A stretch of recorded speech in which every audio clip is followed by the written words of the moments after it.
Aloha, Rich Halverson here. This is ITS128, and this is, I believe, the third video of fall 2024. And today I'd like to go over the section 1.4, which is on errors, and the first lab in chapter 1.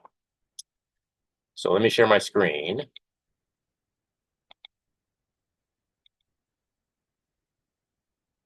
All right, so here's the syllabus, and there's not going to be anything really more for me to cover uh, here in chapter 1. So first of all, I have to remind you to make sure you do the weekly engagement participation verification. I checked earlier and only like 4 out of 20 or so have done it. You got to do that. Click on weekly engagement. Go down here. If you go back, if you start, it looks like this. Not started. Click on weekly verification. Go down here and type something.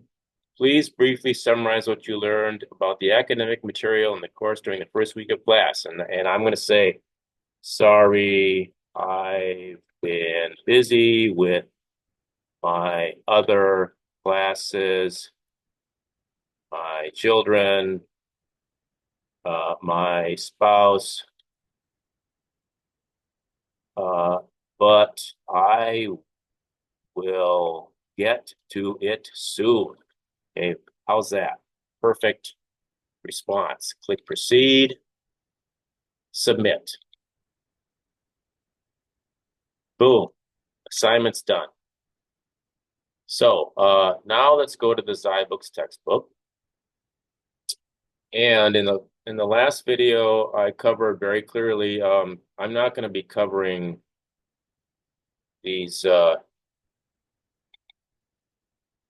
all the labs and all the challenges. I'm not going to be covering them as clearly as I'm covering these ones in the first chapter. The reason I'm doing the first chapter is because I want to get you started, tell you what the answers are, so you can get all the points and you can see how the whole process works. And then after that, when you get used to it, you'll be able to just breeze on through it. You'll be used to it. If you click on my activity, it should. Does it say? This is my computer is slow today, but I've actually done some of these. Let's see what happens when I click on here. I thought I did this one. Check mark, check mark, check mark. I've done the challenge activity. Okay, so when your program loads, okay, so now they're here. So this shows what I've done. Oh, I didn't do all the challenges. Let's see what I didn't do. Participation, I understand, but challenges, is there another one down here? Must be.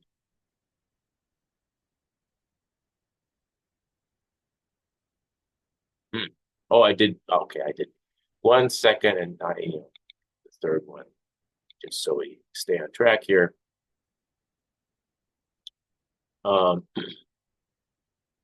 Type the programs output. Person age equals 22.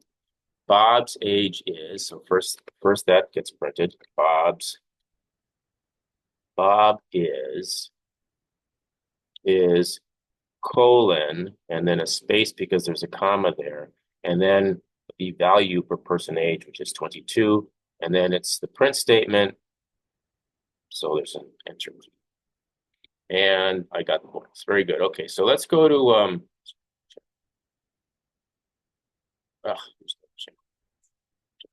oh, I did do that. Okay, so and I skipped those two. Okay, that's great. Okay, so let's go on to section 1.4 here, and this is a very important section, and you want to learn about errors right away, because that way, when you're writing your programs and the compiler tells you an error, you can read it and know exactly what it's saying, and you go right to the line where the error is, or sometimes it's the line right above it, and you fix it, and then you're on your way. So there are like 3 different kinds of errors. There are syntax errors. Okay, this is in your program. You're writing your program, and your program has an error. The first kind of error is syntax errors. And syntax errors means you typed it in wrong.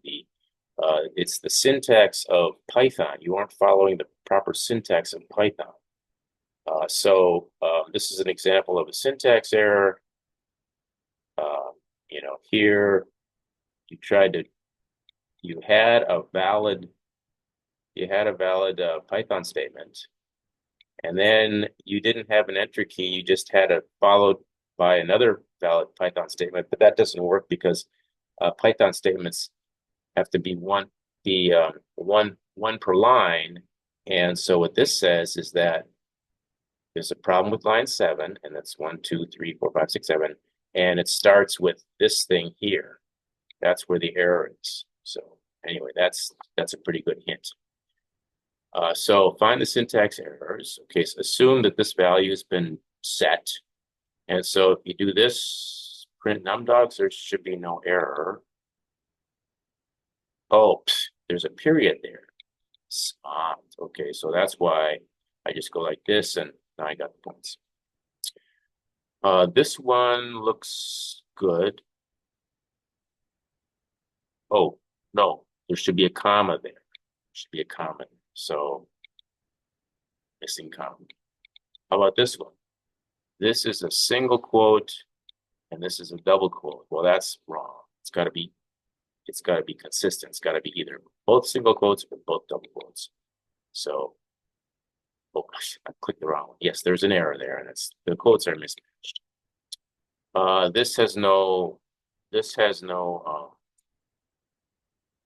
There should be quotes around it.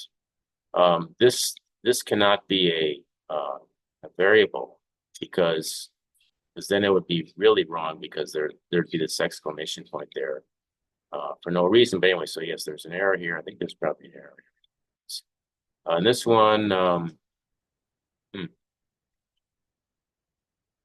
don't see any syntax error. So it's just going to print out hello plus friend, no periods. Okay, no error. The plus sign in a string is treated like any other character. Right, okay. Here we're supposed to identify the syntax errors in the code here. So is it this one or is it this one? Well, I can tell you right off, it's going to be the second one because the parentheses aren't matched up. So there's a starting parentheses for int, and there's not an ending parentheses for int. So this is a syntax error. Okay, for this one, that looks okay. That looks okay. What's this? There's some words out of nowhere. This is probably a comment, so there should be a hashtag there. So I'm going to say, otherwise you just can't have this in a program. So missing, yeah. Okay, for this one, first one looks okay. Quote, triangle area equals beginning parentheses, and then don't skip to the next line. And then this looks like it prints out with the triangle, this thing. And then it doesn't skip to the next line. And oh, what's this? It's got an asterisk out of nowhere. Yeah, okay, that's tentatively wrong. This one here looks okay because this is a variable that has a value apparently, and then you aren't skipping to the next line. This does some other stuff, and this just prints out centimeters squared or something.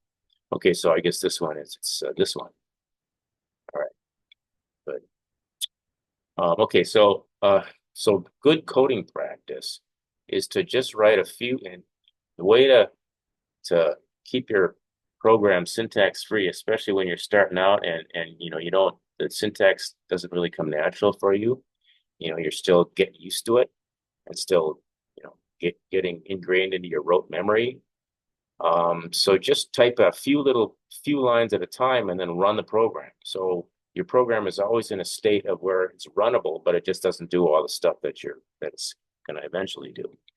And that way you get this, you get the syntax errors right away. To avoid continually encountering error message, a good practice is to execute the code frequently, writing perhaps a few lines of code and then fixing errors, then writing a few more lines of code and running it again and fixing errors and so on. Okay, so that's something that you do.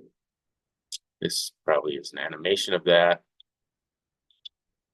Experienced programmers write an entire program before running and testing the code. That's false. Although, when you're young, you young people out there, I used to pride myself on being able to write like 2 pages of code and look it over with my eyes and know that there's no syntax errors, and it would run. Every now and then that would happen. But now I'm lazy. I just do what it says up here. I type in a few lines of code, type in a few lines of code. Okay, so that's syntax errors. The second kind of errors is runtime errors. Runtime errors are not errors that cause a syntax error, but when the program is running, something ends up um,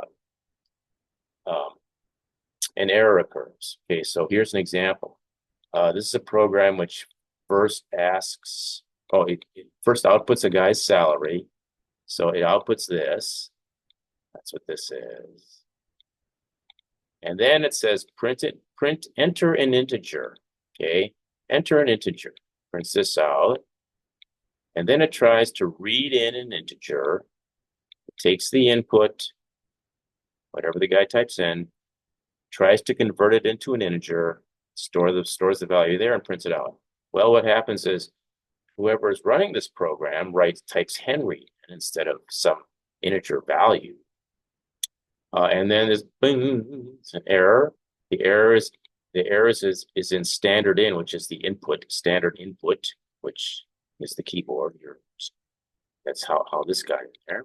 On line 5, tells you the line 1, 2, 3, 4, 5, right here. In whatever invalid literal for int. So it says it tells you what it is. So you're supposed to this operates on a base 10 value, a base 10 number. It's a bunch of characters, but it has to look like a base 10 number. And this does not look like a base 10 number. So that's where the error is. So it was a runtime error. This tells you that. So these are the common types of errors. To summarize, these are the common types of errors. We talked about syntax errors. Indentation error, that's a syntax error. That's in Python, the indentation is really important. It indicates whether the line of code is part of a block or not. In other languages, that's not the case, but in Python, it certainly is. So there's such thing as an indentation error. A value error is when an invalid value is used when trying to. Okay, an invalid value is used. Like for example, you want to use this int function, and the argument or the function has got to be a number, a string of characters that looks like a number. And if you put something else in there, that's the values valid. Name error is when you try to use a variable that doesn't exist yet. And again, Python is good that way. If you try to, if a variable appears on the right side of an assignment statement, before it is ever on the left side of an assignment statement, that's an error because it's undefined. You're trying to use a variable. You're trying to use the value of a variable before the value of the variable has been defined. In other languages, there's default. It may have a default value like 0 or something. Or for a character string, the default value may be a null string, an empty string. Not so in Python, so that's a name error. And then a type error is when you use incorrect types, and that's like when you're trying to add an integer to a string or something like that. You have to cast the string as a value in the expression. So in other words, Python wants to make sure that you know what you're doing these things. So this is one of these participation activities, and you can see here that here you have an integer number, and then you're trying to add that to, and that doesn't make any sense. So that would be that'd be a value error, wouldn't it? Oh, no. That'd be a type error. Type error. And then this is, I guess it's indentation error. Right there. Oh, look, you're trying to convert this into an integer. Oh, that's a value error. That's this one here. So let's do that. And then day of the week equals Friday. Well, okay, so I guess Friday hasn't been defined yet. So here you're trying to set a variable equal to some value, but that value hasn't been defined yet. So that could be like a name error, you know. So that'd be a name error, I guess. And then the syntax error because here you're using a single quote and here you're using a double quote. Okay, so anyway, all those are good. So I got all the check mark there. And then at the very end, there's logic errors. And that's where there's nothing wrong with the program. It runs and everything, but it doesn't give you the right answer. And so that means there's something wrong with the logic of your code. And a simple example is, you know, let's say you want to find out a 5% raise and you say, you know, here's the input current salary, and then I want a rate percentage is 5%. So I put a 5 there, you know, set it equal to 5, and then I do the multiplication here, but you know, really it should be 0.05. If this is going to be the multiplication, then this should be 0.05, right? Because percentage is, you know, one hundredths. Or if this is a 5, then this should be divided by 100 here. This thing should be divided by 100. But anyway, so that's a logic error. So current salary is 10,000 a month or whatever, and then the new salary is 60,000 a month. No. All right, so add it on to. So here this is a thing you can do, but you don't get any points for this. But you can go execute the program, and notice the output's incorrect, so fix the bug. Yields. Oh, so total beans this should not be quoted. Take away the quotes because you actually want to print out the variable.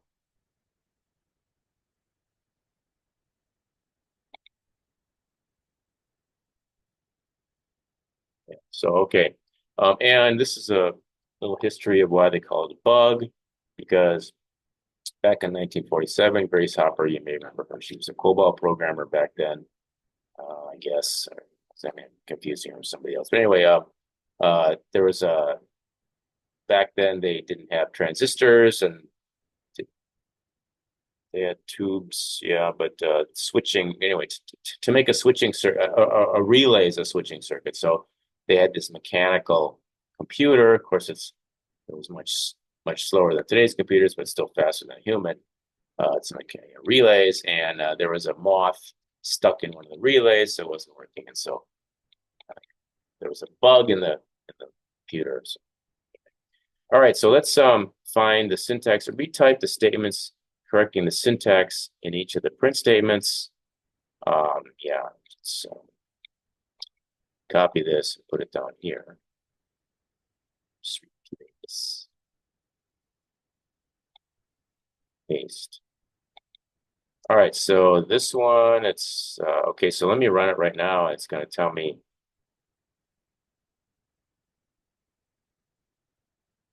It's going to say, okay, the first one is, it says there's an error on line 2.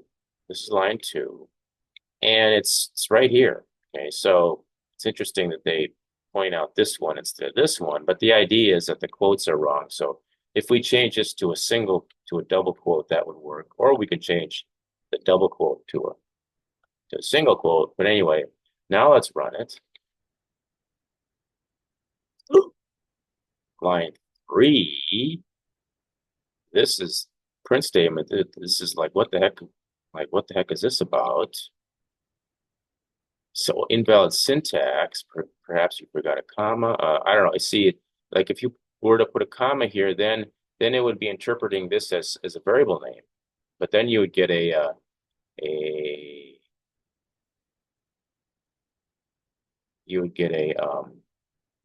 name error. So really what you forgot is the quotes. So let's just see. So sometimes errors are not right. They suggest something, but it might not be right because it doesn't have all the information. It hasn't fully analyzed it. So let's just do that. And now let's run it.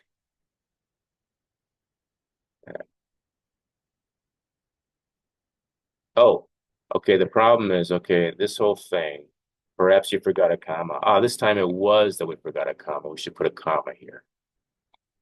Put a comma there and run. Ah, all the tests pass. Very good. So I got the check. All right.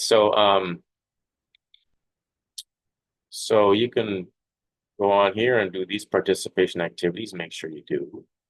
And so let's do, we've done this welcome message one I did in the previous video. Well, let's do this one real quick. It's just okay. This is just so you get the idea of this incremental process. Back in my day, we called it stepwise refinement, but incremental development is probably a better term for it. Okay, let's start. Step one, use the print to output this. Submit for grading to confirm one of 3 tests passes. Okay, the output should be this, and we're supposed to use a print statement to do that. Okay, so I'm going to type my code here. I'm going to say print. I'm going to use that statement, and I'm going to take this. Is there quotes? Oh, look, this one actually has the quotes there. So I'm going to copy this, and I'm going to click right in the middle there, and I'm going to paste it. Oh, didn't paste right. Just undo. There, it's on it. Paste. There, step 1 complete. All right, that should be run. Is that a run error? Arrow? Yeah, I guess it was. So I got, okay, step 1 complete. See that works. Step 1 complete. If I were to, I think I can refresh this.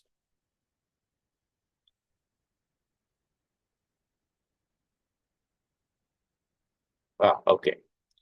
Now, if I were to submit for grading, of course, I'm not going to get all the points, but I might get a third of the points. Oh, I got 4. Ooh. Okay, so the first one worked. The second one, that's not there. And the third one, that's not there. So let's do those 2. And we're going to use print to output step 2 as well. And like this. And then we use, that's for step 2. And then for step 3, we use print again to output all steps are now complete. And so the output looks like this. Okay, so we do print. And I'm going to just cheat again. Do the lazy way and copy this. Copy. And go here and do a back arrow and do a control V. There's that. And oh, let's run it and we see step 2 as well. We're going to submit this for grading. And this is another reason why you should do it along the way, because you might only get as far as you want to get as far as you can get, and then you might decide, gee, this is too tough. I've already got 7 points. You can not get a lot of points and still get an A for the course. So you say, okay, I'm going to go on to the next problem, and I'll come back to this, and then maybe it's possible to come back to it. So at least you got 7 out of 10, which is good. But so now I'm going to do the last one. And that's just print. Quote, all steps now complete. And that's it. And now when I run it, it says, and you don't have to run it each time if you don't want to. The main thing is to say submit for grading. And I got all the points. Okay, so now, got all the points. Okay, so now when I go back to the book itself, I should see, shit. Let's see, I click again. Oh, let me just open up one. Open up one. And then go back. And now I see. Oh, Now we see all my points. I didn't finish these challenges. I did finish all of the challenges on the errors section. And oh, this isn't displayed yet. I'm going to click on it. And look, I got the check mark there. So let me go back. And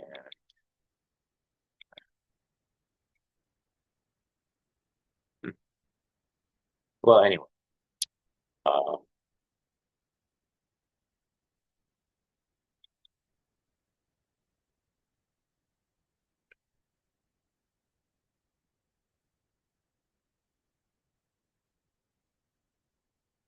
okay, so then let me go here.